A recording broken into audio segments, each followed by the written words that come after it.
Hey, Dr. Luke here. I want to talk about hiring right now. And hiring is where I made a few mistakes in the first couple of years of my business. So I'm going to try and help you prevent from making the same mistakes that I did. One is, I'm just going to say this flat out. Hiring a W-2 too early, right? Hiring an employee that I've got to care for them and nurture them and grow them and love them and get them education and just dedicate my time to. Doing that too early is going to absolutely put a stress and a burden on you that is going to be unbelievable. I actually almost had, it wasn't a heart attack per se, but it was a stress so bad that my chest tightened up and I actually fell over.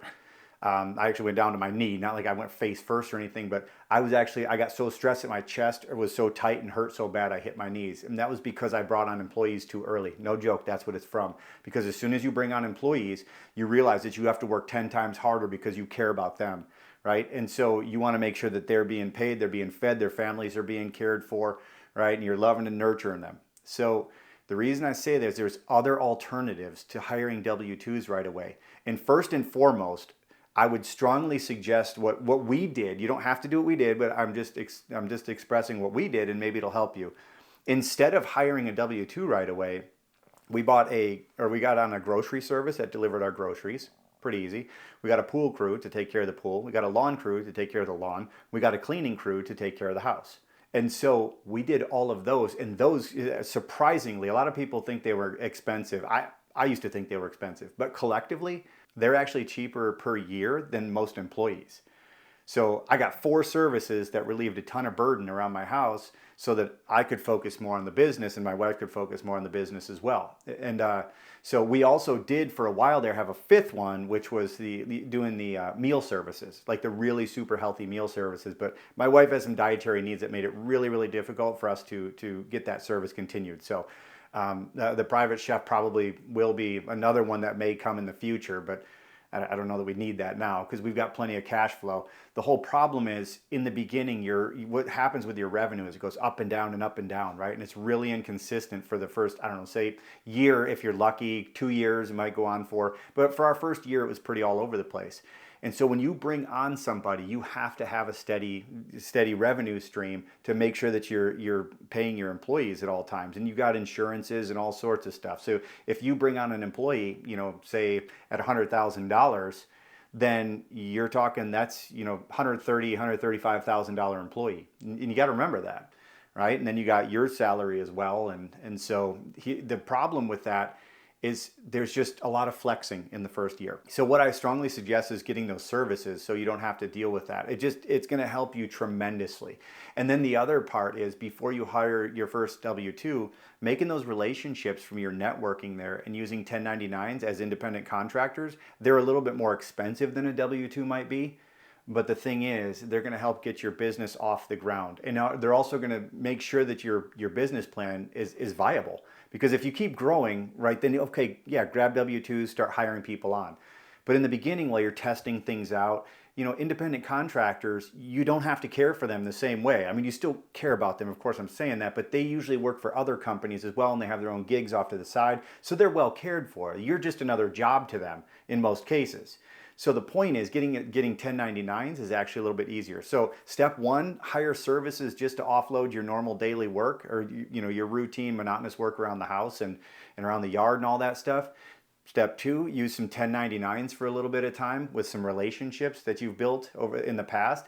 And then step 3, then start hiring your W-2s. And one employee that I usually tell small business owners not to hire, and this flies in the face of what most people are going to tell you. Get yourself an assistant. I just kind of chuckle and I go, who are you? What do you need an assistant for? How lazy are you? Seriously. I run a couple of highly successful businesses and I have meetings all the time and stuff. I schedule my own meetings or I say, hey, shoot me a meeting link. And I just click accept and it's on my calendar. The heck do I need somebody to schedule it for? Oh, well, they do a lot of the paperwork. What paperwork now?